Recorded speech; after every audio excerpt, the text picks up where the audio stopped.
al frente. No sé si hay micrófono para las preguntas.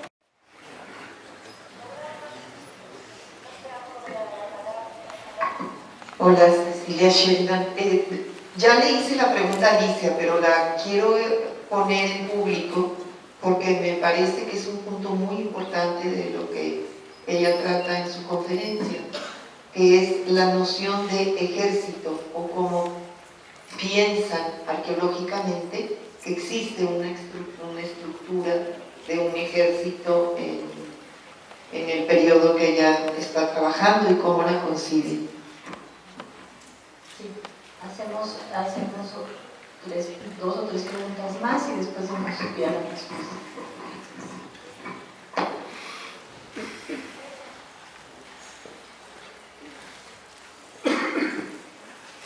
Buenas tardes, sí. Pedro Germán, su servidor, para el señor arqueólogo Francisco, referente a su última ponencia, señor. Perdón, si se separa un poquito el micrófono. ¿Sí? ¿Me escucha bien así? Sí. Gracias, disculpe. Es que hablo fuerte, dándome un poco más de grande, disculpe. Menciona usted que el calzón se empezaba en tiempo de la invasión del capitán Molín, cuando venía de México a Tenochtitlan hacia Michoacán, el hotel Michoacán. Él no opuso resistencia porque salía de la derrota de los mexicas, pero teniendo aquí una población de más de 1 millón de habitantes, entre ellos me imagino que 1 millón de soldados, guerreros purépechas, ¿por qué considera usted que no puso resistencia? O sea, desde mi punto de vista, yo considero que sí emplearon ellos tácticas y técnicas europeas, como las armas de fuego, como los caballos, y aparte como el envolvimiento y penetración, ya directamente hablando de táctica, que posiblemente los paisanos aquí en Michoacán, yo soy aquí de Jiquilpan, desconocían ese tipo de movimientos y que a la postre les dieron resultados bélicos, tácticamente hablando, positivos para vencerlos, porque de que se haya rendido así nada más un ejército, una población tan grande, ¿cuántos soldados pudo haber traído? 500, 1000 o inclusive con sus aliados, para que no pusiera ninguna resistencia. Está un poco dudosa, ¿no? Quisiera por favor que me diera su opinión. Gracias. ¿Alguien más? Aquí adelante.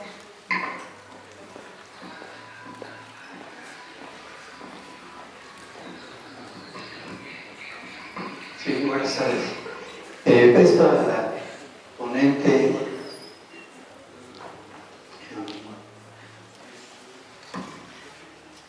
Alicia Bonfil Olvera. Quisiera preguntarle con todo respeto. Hay una similitud muy notable entre las costumbres de los antiguos teotihuacanos y los gobernantes actuales de querer ocultar las obras construidas en el lapso de un gobierno, con las obras de un gobierno en funciones. Bueno, si quieren, permitimos que los ponentes contesten y después abrimos para nuevas preguntas. Entonces, Alicia, creo que te toca. Gracias. Para Cecilia, ya lo habíamos comentado allá afuera. Efectivamente no hay un aparato militar consolidado en Teotihuacán, no alcanzan a tenerlo, pero sí hay evidencias cerca del final de esta civilización de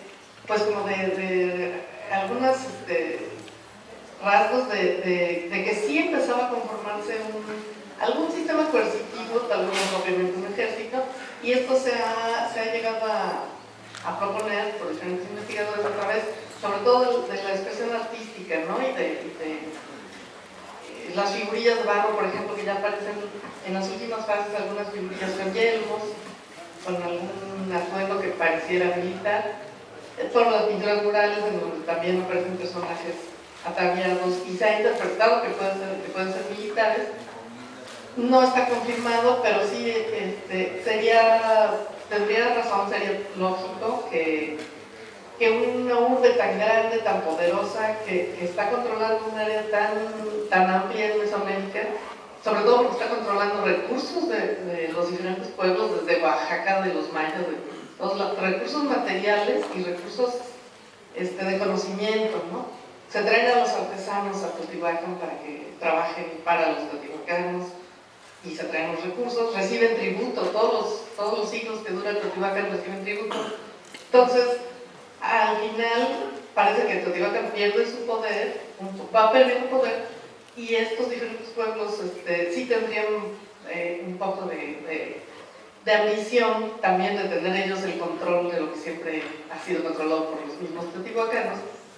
Y resulta lógico pensar que debe haber algún sistema de coerción para detener a estos pueblos, ¿no? Después viene ya el colapso de Teotihuacán y no se consolida un ejército.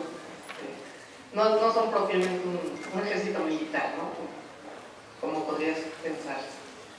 La pregunta aquí del señor, sí hay en todas las sociedades mesoamericanas se acostumbraba, o en muchas de ellas, cubrir una construcción con otra, ¿no?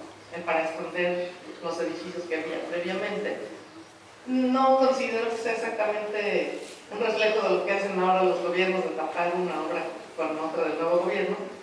En aquel entonces la visión era mucho más religiosa, ¿no? Tenía mucha mística y se trataba pues de una nueva etapa. Los pueblos vivían como los mexicas, había un fuego nuevo, una nueva etapa y un nuevo ciclo, y había que empezar desde cero y se construía encima de lo existente previamente, pero no era por cuestión política, ¿no? Eran cuestiones más religiosas, de cosmovisión.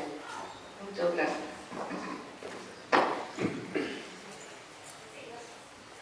Es muy natural esa inquietud de por qué no hubo una batalla frontal de los tarascos contra los españoles, sobre todo pensando en que habían ganado a los aztecas en Taquimaroa, se habían puesto una fronda. Pero yo te invito a que, y a todos los invito a que tomen La Relación de Michoacán. Es un libro obligado para todos, aquí están las bibliotecas. Lean la tercera parte, sobre todo al final, donde los mismos informantes, uno de ellos, que también fue autoridad, Pedro Cuninangari y los Huacustecha, ahí van narrando, por una parte, las dificultades que tenían en los datos que ya contaban de la derrota de Tenochtitlan, de sus enemigos, y quizá yo quiero dejar que la relación me lo conteste, porque son palabras de los purépecha o tarascos de aquel entonces. Quizá una explicación que también puede ser cuando uno enfrenta allá en Cuyutlán una ola, se le pasa uno por debajo. Entonces fue una forma ya de subsistir, que por cierto salió muy cara porque se llevaron hasta el último gramo de oro. Mataron al último casonce de la manera más cruel, arrastraron con un caballo, pero el pueblo quedó pasmado. No presentó batalla. Lee la última parte de La Relación Mexicana, los últimos capítulos. Gracias. Antes de volver la palabra al público, Juan quiere hacer una... Sí, yo quiero insistir en un tema que tiene que ver con la pregunta que hacen. La penetración española o la conquista española o no conquista en un principio no se percibe como algo negativo. Lo que yo he insistido en la presentación que hice son los acuerdos y las alianzas que se dieron entre la nobleza indígena y los españoles. Fue el caso de Michoacán. La relación de Michoacán se escribió en 1540. O sea, ya había pasado ya varios años, varias décadas, y obviamente pasaron por el filtro de los frailes. Es una historia escrita desde la perspectiva, con la visión de los frailes. Michoacán se formó una especie de protectorado, no hubo guerra, sí hubo un intento de los mexicas por pedir, pidieron apoyo a los purépechas para que los apoyaran en la guerra y no quisieron participar. Obviamente eran enemigos acérrimos y para los purépechas que destruyeron a los mexicas, a sus enemigos, pues estaba bien. Por lo tanto, insisto, tenemos que pensar la historia de una manera diferente y revisar con mucho cuidado el tema de las fuentes, porque todas las fuentes son imprecisas porque no se escribieron en el momento. Son reflexiones, recuerdos que se construyeron mucho tiempo después. Y el otro tema que me parece muy interesante sobre los edificios que se fueron construyendo, que tiene que ver con la ponencia de Alicia, eso es parte de la historia de la humanidad. En todos los centros ceremoniales, en todos los sitios, después de una conquista se destruye un monumento, se modifica y se construyen otros. Eso es muy común. Entonces, cuando vemos, por ejemplo, en el caso mexicano, cuando en el templo de Cholula, sobre las pirámides o los sitios sagrados mesoamericanos se construyen las iglesias católicas, es como una continuación de la preexistencia de estos sitios sagrados, nada más que ahora tienen una deidad diferente. Como lo más rico en una sesión como esta es el debate de las ideas, ahora le voy a devolver el micrófono a Francisco. No, tan solo una observación, el doctor nos hablaba de la objetividad de la historia, el hecho histórico no es objetivo, es subjetivo, lo vive uno, se vive, y no es lo mismo vivirlo de un lado pensador que de un lado que pierde una batalla. Si la historia de la Segunda Guerra Mundial la habían escrito los alemanes, ya ganando Hitler, yo creo que los malos serán nosotros. Esto que parece como de perogrullo, lo quisiera aplicar con todo respeto. Creo que nos hace falta, doctor,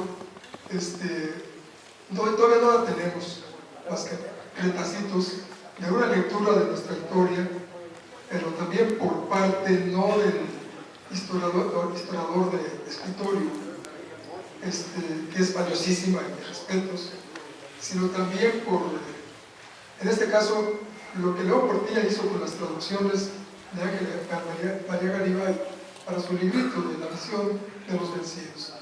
En este caso,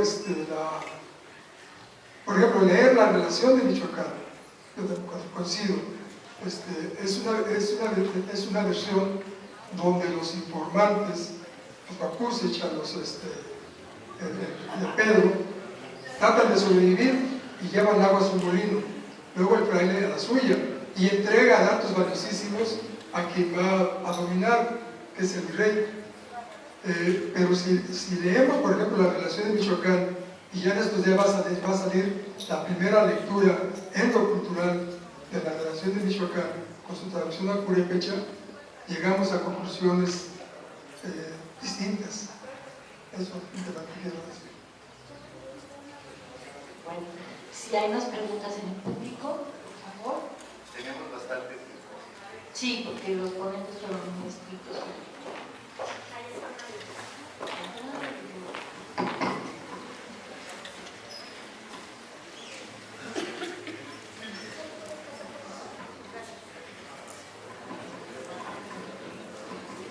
Bueno, nada más para preguntar, yo sé que ustedes han leído muchos libros, pero para nosotros, para empezar a investigar sobre la historia de Jiquilpan, ¿qué es como algunos libros que podemos empezar, como para comenzar? Porque hablan de demasiadas cosas que pues no comprendo, pero sí que podríamos empezar a leer nosotros desde un inicio.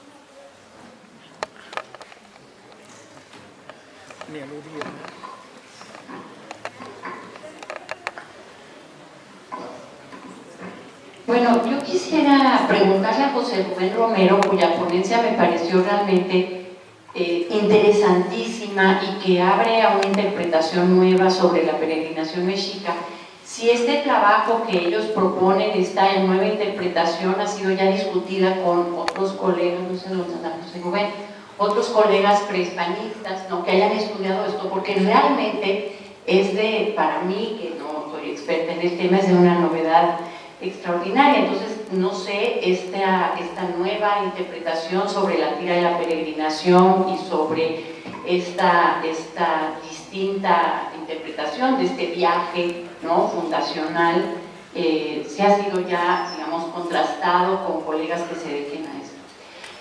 Y respecto de este debate entre lo que plantea Juan y lo que plantea Francisco, me parece que es un debate muy importante que estamos dando desde hace mucho tiempo, ¿no?, en términos de la historia mexicana. Yo creo que independientemente de cómo se da el proceso de conquista, donde evidentemente participan los pueblos indios, el resultado es devastador para todos, para los que colaboraron con la conquista como para los que la sufrieron finalmente. Y nada más quisiera recordar, hay una frase muy famosa de este intelectual alemán, Walter Benjamin, dice que Marx dice que las revoluciones son el locomotor de la historia, pero que a veces se tiende a pensar que es la manera en que los pueblos que van en ese tren jalan el freno de emergencia, ¿no? Y creo que esto que nos explica ahora el profesor Martínez es importantísimo, ¿no? Cómo hacer para que sobreviva el pueblo purépecha tan maltrecho, tan acosado. ¿Cómo podemos hacer? ¿Qué medidas hay que tomar para tratar de frenar esa catástrofe?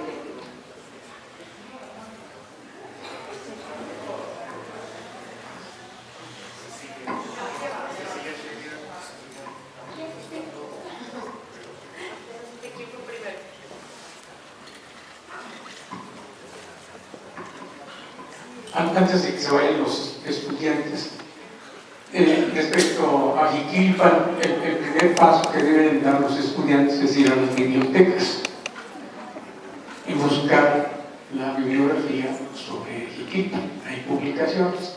Y Jiquilpan presente es un ejemplo de que antes de la llegada europea no todo era hermandad y homogeneidad. El Nuevo Jiquilpan es un centro en el que la misma relación de Michoacán habla de que el espacio purépecha, antes ya había gente de habla náhuatl. Y en la expansión hacia el oeste, a partir de Jacona la Vieja, encuentran en lo que hoy es Jiquilpan, población, no sabemos de qué habla, pues suponemos náhuatl. Vienen los purépechas, dominan este lugar y en su expansión todavía hacia el sur, de lo que ahora es el sur de Jalisco, de allá traen población hacia este lugar, de tal manera que para 1522 que Cristóbal de Olid llega a Jiquilpan, pues encuentra tres grupos distintos, los que ya estaban, los purépechas dominantes y la población de Jiquilpan, Jalisco, que trajeron hacia acá. Después de 1522 hay resistencias aisladas. En 1528 precisamente viene el bachiller Ortega para ver qué pasaba en estas tierras, porque el pueblo de Guaníman, Chichota y no recuerdo qué otros pueblos, hubo, ¿cómo se llama?, resistencia e incluso matan a algunos españoles. Es más complejo y no nada más decir que por qué no se defendieron, por qué no pelearon, porque también la política sirve de algo para arreglar las cosas por la paz.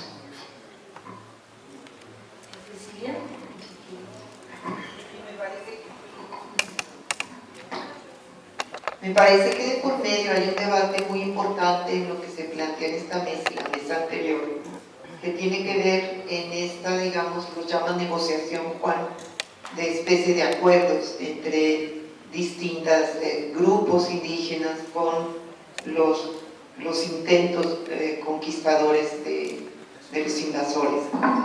Y ese punto me parece central, es decir, no se trata de buscar víctimas o victimarios, vencidos o vencedores, sino tratar de entender la complejidad de las circunstancias que dan pie a muchos comportamientos y formas de cambiar el espacio social y cultural de manera fundamental. Y quisiera referirme de manera específica a los tlaxcaltecas que llegan al norte de Nueva España. Y en alguna conferencia hace muchos años yo dije, eran tan conquistadores como los españoles, y nunca dejaron de serlo. Ellos estaban aliados a un proyecto que les permitiría ciertas ventajas en el mediano y largo plazo. Y sí fueron tan conquistadores como ellos. Me refiero en concreto al emprendimiento de confrontación y de guerra, como una catástrofe histórica para los grupos indígenas que habitaron esta región, que de hecho eran guerreros. Entonces creo que lo que hay que tratar de entender, como bien lo dice Juan, es la creación de estructuras complejas, múltiples y complejas, en las formas de reordenación de los nuevos espacios creados, sea a través de indígenas, sea a través de los españoles, posteriormente criollos, más adelante, es decir, son procesos complejos en el largo plazo. Y en el caso de los tlaxcaltecas, y vuelvo a ellos porque me parece fundamental, es entender a fondo cómo se crean las milicias tlaxcaltecas para consolidar los espacios del norte de México, en donde la población originaria fue extinta, es uno de los genocidios más evidentes y más poco trabajados dentro de la historiografía de la conquista. Gracias.